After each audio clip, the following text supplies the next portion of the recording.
Now, the fact of the matter is that pullers don't find it convenient to be owners for several reasons. Firstly, they're seasonal migrants. They come into the city for 2, 3, 4 months, go back to the village at harvest time, or if there's a family emergency, childbirth in the family, they rush back. So they have no way to keep it safe when they're gone, especially since you can't even rent it out to a brother or to a relative or to anyone else. So what do they do with this cycle rickshaw? Can't carry it on their heads and take it back to the village.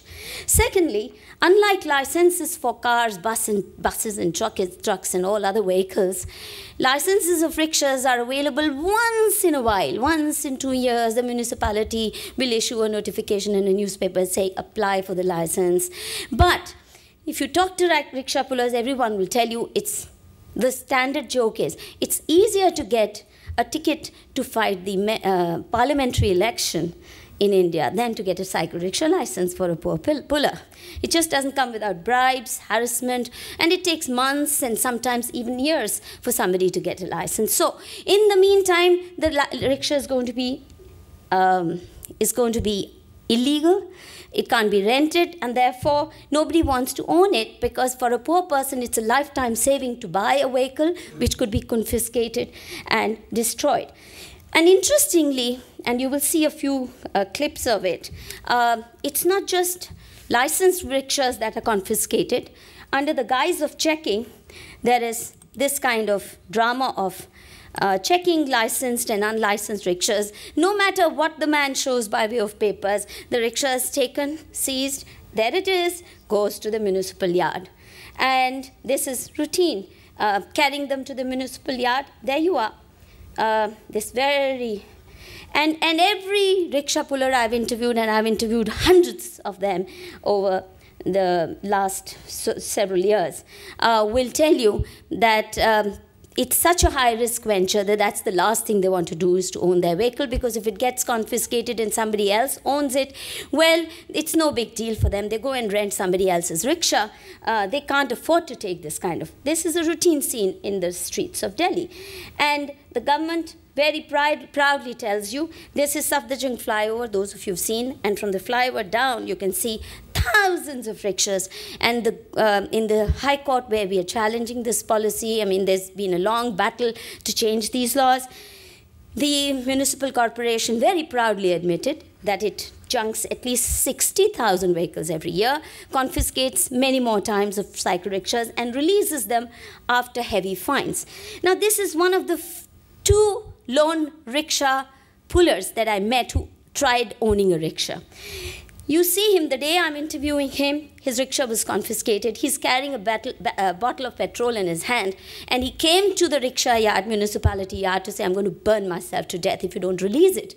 Because he bought it, he's a legitimate owner, he is what the MCD says we should have, an owner puller, but they won't give him a license. So they just picked up his rickshaw, and he was so desperate that had we not broken the locks of the municipal yard and released his cycle rickshaw, he would have really probably burnt himself to death. And of course, they put a case against me for breaking government property and God knows what else. Now, all this yields to bribes worth 360 crores a year. Figure it out in millions. It's a humongous amount. I don't even know how many zeros to put to it. Now, the excuse that is offered for banning the existence of rickshaws in many parts of the city is that cycle rickshaws obstruct the road traffic, they cause congestion. But the fact is, I don't know what happened to the picture I had. It's cars that are primary cause of congestion. Not only are they emitting fumes, but they're choking the city. And what is interesting is that a car is an object of convenience for no more than 1 or 2 persons a day. Once you park it, that space is dead space for all practical purposes. So you pay 10 rupees and then you occupy a huge amount of space in prime locations in the city, and it's dead space. Whereas a rickshaw, by contrast, carries at least 30 persons a day, is constantly moving, occupies much less road space. There's no question of accidents because it moves slow speed, but it's rickshaws which are seen as the nuisance and therefore to be controlled. Now, in 2001, the Prime Minister responded to our campaign and announced a new policy.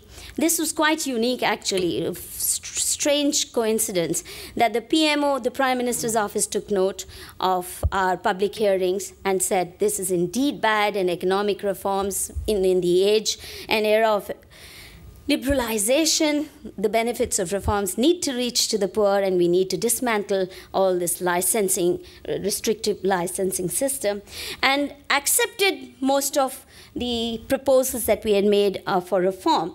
But response of the municipality to a new policy announcement, 80% of city roads have been arbitrarily declared as no-entry zones for rickshaws. So which means, again, police makes bigger bribes, collects higher bribes.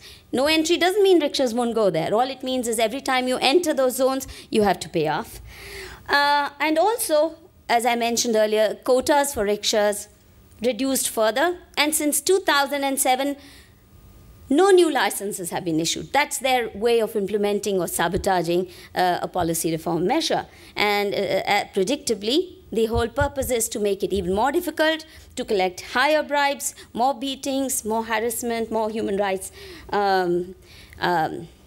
violations as a result, because the poor don't yield bribes without a lot of violence and threat of violence directed at them. So at the moment, the case is coming up for final hearing in the High Court of Delhi, where after 15 long years, we are getting a sympathetic hearing.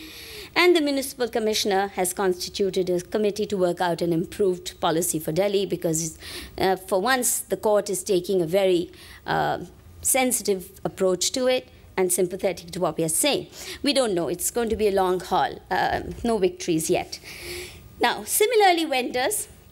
There are in India around 10 million persons who earn their livelihood through street vending. And vendors, it is to be remembered, not only create employment for themselves, and that's why, you know, we are recession-free, because most people in India, more than 93%, are not in the corporate sector. The corporate sector in India provides employment to less than 3% of people. So the recession is going to hit those guys. The rest of us are used to generating our own employment, and therefore, there the enterprise doesn't cease. Now, 10 million people generating their own employment with their own little capital and hard work, working 15 to 16 hours a day, but also providing a very vital distribution channel for goods of the farm sector and for small-scale industry, because they are the ones who sell you low-priced goods produced in the small-scale industry.